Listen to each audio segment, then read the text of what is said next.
do you do with yourself these days? Spit the gum out, man. You chewing gum? Your attitude toward me right now, Mr. Alexander, it really, really sucks. You have an air of arrogance on you. Either that or has he been with you all morning? I'm sorry? Has he been with you all morning? Months in jail and or a $2,000 fine. We're going to do probable cause. You have the right to remain silent. Anything you say can or will be used against you. You have the right to have an attorney present. If you cannot afford one will be appointed to you. 2024, officers were dispatched to 11910 Chetman Drive in Harris County, Texas. The complainant, the mother of the defendant, told the officers that her 11-year-old son, the second complainant, was riding his bike down the street when he passed the defendant. Complainant 2 and the defendant know each other. When they passed, the defendant began insulting the son, and the defendant pulled what appeared to be a tan handgun from his waistband and pointed at the second complainant while making remarks about shooting him. After the second complainant told his family about what happened, they went to look for the defendant and confronted him. The defendant reached into his waistband again, but the complainant's family was able to wrestle the gun away, which turned out to be a BB gun. The officers noted that the BB gun appeared to be very similar to a real gun in appearance. Mr. Alexander, are you here with anyone today? Sure. Who are you here with? Go grab her, please. Go grab your mom. Are you mom? Yes. Come on up. Come on up, Mom. Good morning. Hi. Thank you so much for coming. No problem. Did you hear everything that happened? Some of it, I couldn't hear all of it. Let's hear it again. Okay, do you mind, Yes, please? Your Honor. Thanks. On September 23rd, officers were dispatched to 11910 Chetman Drive in Harris County, Texas. The complainant, the mother of the 13-year-old boy, told the officers that her son was riding down the street riding his bike when the son passed the defendant. The complainant and the defendant know each other, and when they passed, the defendant began insulting the son, and the defendant pulled what appeared to be a tan handgun from his waistband and pointed it at the complainant while making remarks about shooting him. After the complainant told his family about what happened, they went to look for the defendant and confronted him. The defendant reached into the waistband again, but the complainant's family was able to wrestle away the gun, which turned out to be a BB gun. The officers noted the BB gun appeared to be very similar to a real gun in appearance. Lucky he's not charged with aggravated assault. You know, they could charge you with a very serious offense where you're looking at serious time in prison. You're lucky they didn't, Mr. Alexander. How old are you, sir? You're 18. And now comes the consequences.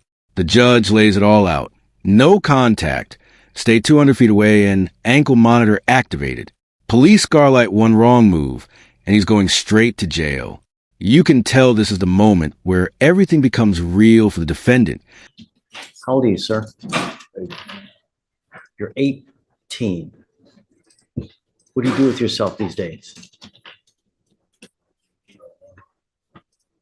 Spit the gum out, man. You chewing gum? Your attitude toward me right now, Mr. Alexander, it really, really sucks. You have an air of arrogance on you. Either that or has he been with you all morning? I'm sorry? Has he been with you all morning? Yes. If I drug test you right now, what's going to show up, Mr. Alexander?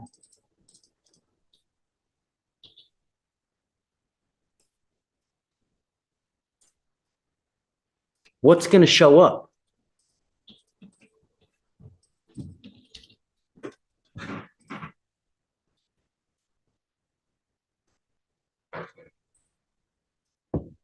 I'm sending him for a drug and alcohol test right now. I'd like to know what, if anything, is in his system. We have to.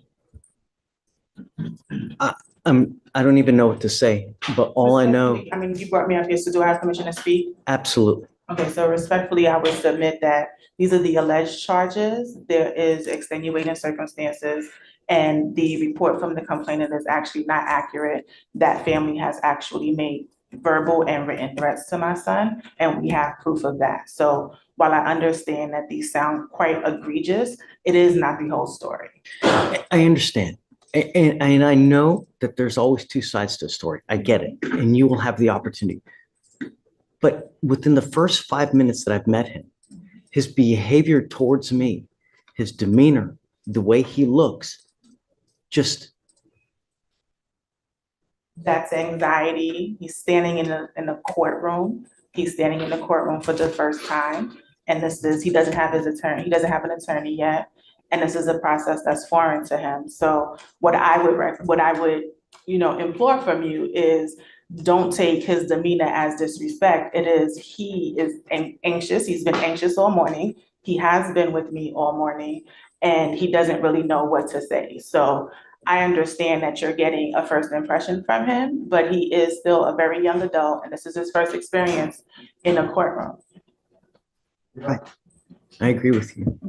Mr. Alexander, what you need to understand is that you're 18. You've got this bag of money on your neck, and this life is but a very, very short. Look at me. Look at me. This life is a very short one, and it can be a very happy life, or it can be a rotten, miserable existence of a life.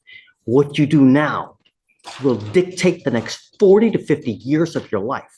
You work hard now at 18 to 20 to 30 to maybe 40 so that you're not working like a dog when you're 70 to 80 and you can actually have a life and retire. This, by picking up criminal cases at 18, you're moving backwards. How far did you even make it in high school?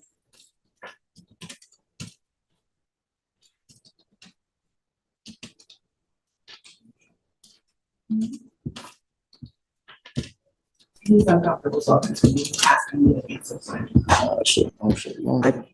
I want you to answer. I want to get to know you, Mr. Alexander. I want to know sorry? Said 11th grade, Your He said Honor. 11th grade.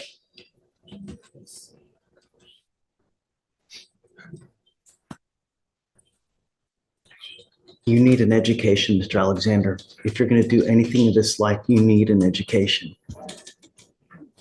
I got my education. I want to do everything I can to help you out. Okay? I really do. If he's smoking weed, it stops today. Okay? I'm going to drug test him right now because I want to know what, if anything, is in his system. If he tests positive, then I'm going to test him again in 40 days, give or take. The marijuana stops now. And I want him to get back in school. He either needs to be in school full-time or get a full-time job so that he's not running in the streets. Mr. Alexander, I am also making it a condition of your bond that you're not allowed to have any kind of weapons whatsoever for any reason. I can give you a lawyer to try to help you out as much as I can, and I will waive all your fees so you won't be responsible for any cost for anything. Thank you. All I want is him to be as productive and as good of a person as he can be. And starting out with criminal cases at 18 and to where he can't even talk to me, we need to change that. Do you mind if I just make a comment about the bond conditions? Sure, of course. I've done I called the complainant's mother in this case a few days ago and kind of spoke to her about what happened. And I learned that there is a history between this family and the defendant. Back in the summer, this defendant stole a gun out of the complainant's house. He asked to enter the house under the guise that his mother had kicked him out, went into one of the complainant's uncle's bedrooms and stole a gun. He FaceTimed the complainant's uncle a few days later, flashing the gun, telling them that he was going to come hit up the house while flashing the gun at him. They used to walk to the same bus stop. They used to come out of the same bus stop, the complainant and this defendant. The complainant is terrified of the defendant. We've asked for no contact. We've also asked for GPS monitoring because of that. They don't attend the same school, but they were stopping at the same bus stop. Now the complainant asks that his uncle walks into the school bus every day because he is so scared of the defendant. And as I think is mentioned in the PC statement, the complainant in this case is 13 years old. Was there a police report filed for that incident? There was. I have the incident number. For that one you're referring to about the gun? Yes, where the gun was stolen. What happened? They didn't follow it up. They didn't call the police. They didn't, theft of a firearm is a very serious felony. According to the complainant's mother, they filed a report. She provided me with an incident number. How long ago was this? This was she said July. It was in July. I can attempt to follow up with the responding agency.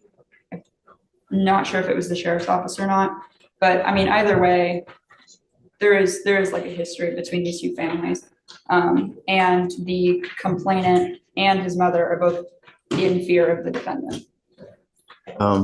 So, Mr. Alexander, I would again submit that this family lives around the corner from us. We have never been approached. He lives at home with me. In July, we actually were in Panama for his 18th birthday. We weren't even home. There was never a time he was kicked out of my house. were you out in Panama the entire month? We were out in Panama from July 10th until the beginning of August, yes. Well, So, that's not the entire month. well, most of the month, excuse me. And in addition to that, there's no one has come to investigate anything at my house. Okay, so, Mr. Alexander, I'm issuing a protective order over this child, this other kid. You're not allowed to have contact with this person or go within 200 feet of where they live or where they work. Do you understand, sir? You're not allowed to be in possession of weapons. You're not allowed to have any kind of threatening or harassing behavior with this child. If they call back and they say that you have harassed them, then I will revoke the bond and I'm going to put you in jail. And I'm going to tell you now, I will not give you any more PR bonds. So all I'm asking you to do is stay away. No one is finding you guilty now. We're just asking that you guys separate and don't have any contact. That's it. I am going to put an ankle monitor so I know that you're not going anywhere near their house. But like I said, I'll cover the cost of anything, so it won't cost you guys anything. You must charge this thing on a daily basis, Mr. Alexander. If you don't charge it, the battery goes dead, then we will file a motion to revoke. Not a motion to revoke, but I'll revoke the bond. So as it stands now, what we'll do is I will send you now for a drug test. We're going to have you come back. I want to know what, if anything, is in it. And then I'll provide you between now and then a lawyer, and we'll go from there. Do you have any other questions? That family is in possession of my bicycle, not his, it's mine. They actually stole that from him. You know, I would like my bike back. There's proper channels to do it. I don't know how, but as it stands now, he can't go over there, can't have any contact with them That's fine. whatsoever. You know, and I would venture to guess that if you go over there as well, it's probably gonna be even more bad blood. So No, I don't have any. perhaps you can find someone else, like another intermediary, that can go over there and try to get a bike back. But at this point, just don't have any contact with them. And when you come back, then we'll have you speak to someone. Okay? All right. I'm gonna have you sign a go ahead. One of them today. Correct. Yes. Mr. Alexander, I want you to either get a job or get into school full time. But when you have too much time on your hands, you become self-destructive. Your brain craves activity. It needs activity. And when you don't challenge yourself with either school or a job or anything, then bad things are they're just gonna come and happen. You have to occupy your life. You have to do something. Where we're headed now, you're going the opposite way of how you should be doing things. This is not a good way to start at 18. All right, please. And then this happens. Right after all that serious talk about jail and weapons, the defendant casually asks, can I get my bike back? Neutral face bro, read the room. Even the judge is like, yeah, maybe don't go near them at all.